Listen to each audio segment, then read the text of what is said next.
Hello. The political viewpoint article for the April 20th edition of the Leigh Times has been written by Liberal Democrat Councillor Peter Wexham. Peter is with me to tell me a little bit more about what he's written. Hello, Peter. You're keen on that the upcoming election should be about local issues and not the national government's performance during the pandemic. What is your concern here? Well, on the television news programmes and the media, the press, it's pushing hard on Labour, pushing hard on Tory sleaze, and the Tories are pushing hard on how wonderful Boris is by saving everybody with the jabs, and they're trying to get everybody to vote for the main party for those reasons rather than any local reasons. And whoever gets elected in the local elections, it's about how the town is run and how do you look after Leigh, to take it forward, and that is quite irrelevant against what goes on in Westminster. And hopefully people will start to look at the local issues rather than just listening to the national ones. That makes sense. You focus on better services for a better future. Could you explain what you have in mind from there, please? Well, over the last 10, 11 years, there's been so many cuts, and the amount of work is going up, and that involves this new staff that are left with more and more work, and they're juggling to try and keep on top of it rather than actually being proactive with it, whether it's looking after the elderly and at home or care homes, children that are in care, and all sorts of things. It's the service people are getting is, parents are complaining about the service that, their children need help, and it takes so long within the council system to get anything done. And also, once you get out of that side of it, whether it's controlling the contractors that are doing the jobs on the streets or cutting the grass in the parks or the rest of it, there isn't enough staff to keep up with the workload that's going on, and which ends up with the service being bad, and it needs some sort of enforcement and people to actually check and sort things out. And people, it doesn't matter how much the council keeps going at things, people still see it that the job isn't done properly, or it isn't enough, and or nothing gets done at all. So we need to work on that very hard to try and, because we're supposed to be there to represent the people to the council, and I'm not there to represent the council to the people. Right. You've said that you wish the council have more control over a number of areas, including the police. I presume that's all tied up with that, is it? Same sort of thing, yes. Even the police come into this sort of thing. We've got no control over the police, but we have put a number of people out there on. They started off doing it with the COVID things because they don't want police walking up down the high street telling people to keep their distance. We want police to sort crime out.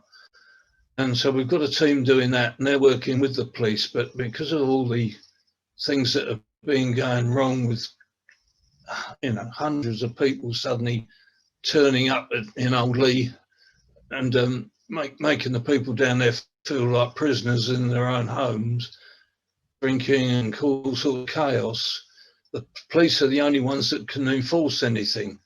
The council staff can't, so they can only assist the police.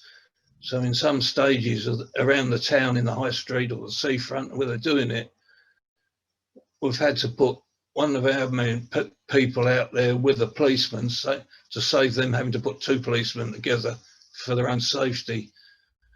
And it shouldn't be like this at all, but that's the situation we're in, and we got no control over the police. All we can do is ask, same as any member of the public, you know, report a problem and hopefully they'll do something about it. You write positively about CCTV cameras that are on order for Leigh, plans to resurface and repair roads and pavements, and work to support the local cockle and fishing industry. Could you talk a little bit about those issues, please? Well, some years ago, I managed to get some cameras down the old town under a fishing grant. It wasn't a big one, but the cameras that we could afford to get were put up, but they didn't work because they had to be done by radio back to the main station, and because they were in the old town, they were the electricity from the railway lines interfered with it, and when there was problems, you could see it on the camera, but it wasn't anywhere near good enough for the police to take any action. So they were disposed of, and we've been trying to get cameras back ever since. And we were promised them in Leigh, and then up on the Broadway and the Library Gardens, and then down to Old Leigh about 5 or 6 years ago. But nothing ever happened. But at last, we're now making it happen. I don't say it's all down to me making it happen, but in fact, it's happening because the trouble we've had in the old town, even the police are saying, well, if we had cameras, we could pick up these people after the event and go back to them rather than just trying to pick them up while they're in the crowds. There are some cameras down there that are sort of mobile ones that they can use until the proper ones are fixed up. We had some few years back, we actually had on the Broadway, they actually put the posts in to put the cameras on, but they never put the cameras never turned up. But now we've got more say on the council with actually making things happen, and that should all be sorted out this year. Obviously, the virus makes life a lot harder for people, you know, the staff, to actually manage things as well as trying to cope with working from home, and as you're doing yourself, it makes it a lot harder to try and just do things than just nipping in the office, talking to people and getting on with things. So that's the camera side of it. The roads and pavements have been neglected for so many years now. A lot of them around the town, the paving slabs have been there since the 1930s when they were put in. They've never really been relayed or done properly. Someone trips over it, they have to send someone out to do it. A lorry drives over it and breaks them all up, and then they have to come and patch and mend or take it out and put some tarmac down. It's so many people just driving over the pavements that, you know, they're getting broken, the slabs and the tarmac sinks and all sorts of things, that the council has to come back and re-sort it all out. Now we're trying to make that happen by also on the roads, you fill in a pothole, but the surface of the roads is all crumbling over the years. It's all, you can rub your foot on some parts of it. It's just loose, and it doesn't. Putting a handful of tarmac or asphalt into the hole and stamp it down with your foot, which looks like what they've been doing, isn't good enough, because as soon as it rains or frost, it all comes out again, and we're looking at the same potholes year after year, and it's just been completely neglected. And what's needed is the roads need resurfacing, not just patch and mend all the time, which is what we're trying to roll out across the town now, and the same with the footpaths. I mean, I get lots of complaints from residents that have fallen over and broken their arm and hurt their hip, or can't go out anymore because they can't walk properly. and these are, and there's lots of them just spraying their wrist or not break their glasses. They fall over and trip over on the pavements, and it's not registered anywhere. And unless they tell us, then we can at least get the thing repaired. But some of them will tell you, well, you know, I'm still suffering 6 months after I fell over. And I haven't told anybody, but they fell over at the time, probably apart from their doctor or the family. And there's the NHS is getting blocked up with it over a casualty with the ambulance people having to take people there. And that's only a slight, probably about a third of the amount of people that do trip up and fall over.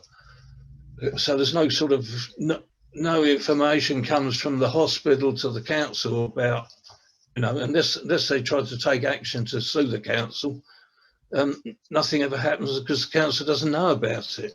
It's quite bad, you know. I mean, the hospitals are under terrible strain now, but I mean, under normal circumstances, there are people, elderly people, if they go over and break their hip, that's usually ends their mobility in life. You know, they end up stuck at home and only going out when they can someone helps them. And, you know, we're trying to relay all the broken paving slabs out the way and put an asphalt one down, because also you've got so many of these electric buggies about now for elderly. They need a smoother road, footpath to ride on, and kids in pushchairs and the rest of it. I mean, when you talk to people, they all say that all the pavements are broken, it's bad, humps and bumps, and it is just because the whole system has been neglected for many, many years. As the town grows up, it gets bigger and bigger. There's always money to put new stuff in or build new things, but there's never any money for backing up on the maintenance side of stuff. So there's a lot going on there that we're trying to roll out, doing relaying the roads and relaying the footpaths. You were telling me about the cockle and the fishing industry. There's issues down there with the jetties that where they unload the cockles. They're falling apart, and it's liable to collapse, you know, in the next few years. So we're trying to get a new dock quayside put in that's a proper one, rather than the cocklers just bodging things up so they can get their equipment to it. We're now trying to, through the council, put in a proper quayside and a working area so they can got the machinery to lift the cockles out the boats, and the boats got places to moor up. Now, we made a start on this to get the preliminaries together and what's needed through the flag, which is EU money. But we're now sort of looking at what the government are putting up, because we've got to look at British funding for ports rather than the European ones. And there's quite a bit of money being put aside for the fishing industry and the ports to bring them back up to standard, because a lot of them have all, you know, they've been neglected like a lot of things have over the years. You know, the fishing industry has gone downhill and the sort of facilities have gone down with it.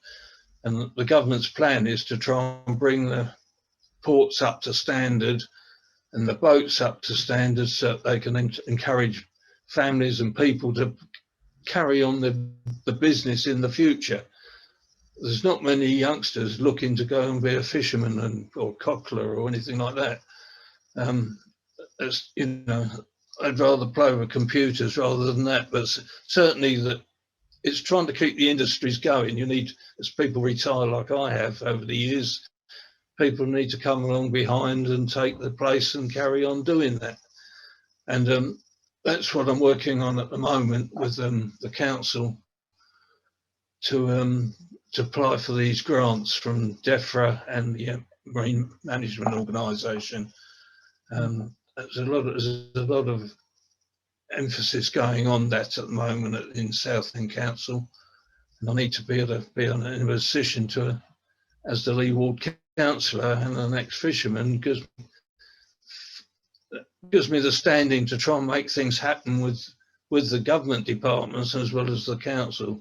And we seem to be getting somewhere at the moment. It looks like, you know, things are going to start moving forward. That's my big hope, and that's what I've been working on. It's not just started now. I mean, I've been working on this for quite a few years, and we have, you know, we've made some inroads into it, but it needs, you know, we've got to keep going to finish the job. It seems to cost more money to get the permissions and all the preliminaries you have to do than it does to actually do the job itself. It's amazing. Preparation's very often the thing, isn't it? More time preparing. Well, when you've got SSSIs and things, you have to do, you know, you have to meet all these guidelines that all these other bodies look at and meet the criteria and get the permissions to be able to do it. So that's what takes up all the time and money. Anyway, we're moving forward with that one. Good. You also speak about concerns for the impact on Leigh if plans for a new marina in Shoebury go ahead. What's that all about? My opponent, Paul Gilson, who put the idea forward with David Amis to put a marina down in Shoebury behind the seawall, to dig it out and put a great big marina in there. And the plan is to get it big enough and to try and get the yachts, you know, when I say yachts, I'm not talking about sailing yachts so much. The big yachts in motor cruisers, I suppose they are. You know, if you go over to Wallasey, they've got them over for sale for about £2.5 million each. You know, I think that's the sort of thing they want to try and get in there. The idea is in ways because there is nowhere on the north side of the Thames. If you come down the east coast, there's nowhere before you get up to St Catherine's Dock to actually, you know, moor up and do anything.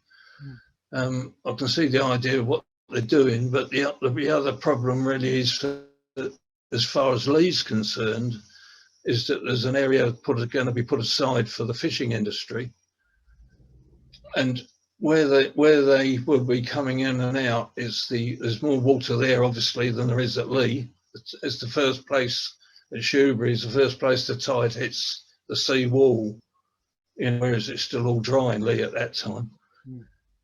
And the fact is that's the start of the Maplin Sands where the cockles are, so there would be a big incentive to try and track the cocklers and the fishing industry down there instead of in Leigh, which it's been in Leigh for 1,000 years, and I want to see it stay there for at least another 100 years. Try and do my best to do that. And the problem will be if you start building a great big marina and having all this, like I'm trying to do in Leigh, applying for monies, grants, and Dubai ports or people out in the Middle East investing in these things. They want government money as well. It's liable to draw all the money down towards putting this marina in rather than updating the industry in Leigh and trying to give them somewhere to, you know, to work for the future in Leigh.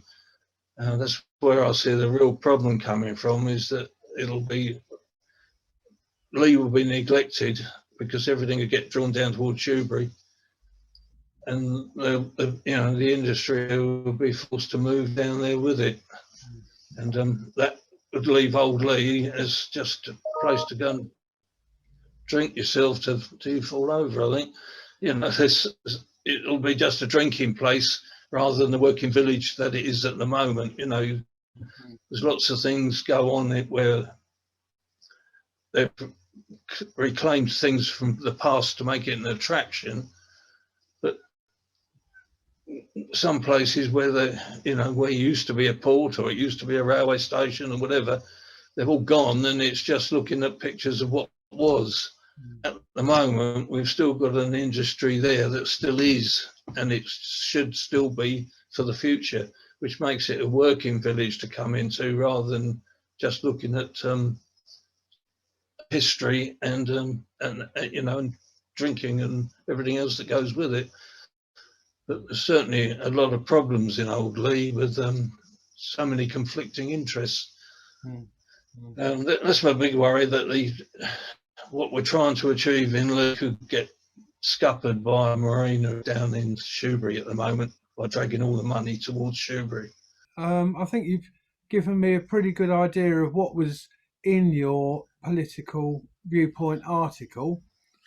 Do you have any other thoughts, any other points you'd like to raise? It's got to evolve. It's got to move forward, whether it's the Broadway or the Old Town. And none of us know what the future is, but all we can do is our best to try and improve for the future and make everything viable. And that's what we can try and work towards. I mean, if you take a whole of Leigh, the biggest problem we've got in Leigh is parking, and I don't know how to solve that one. I really don't. There's just too many cars and too many places that haven't got parking spaces. And the roads weren't built for cars at all. They were built for people walking, and the roads were built for horse and carts. You know, that's the trouble with an old area. You can't really change it, but unless you knock it all down, and that's not what people want either. So anyway, it's a matter of trying to do the best for Leigh. That's my aim and intention for, hopefully, for the future. That's a nice point to end on. Thank you very much for speaking to me, and I'll say goodbye if that's all right. Okay, bye-bye.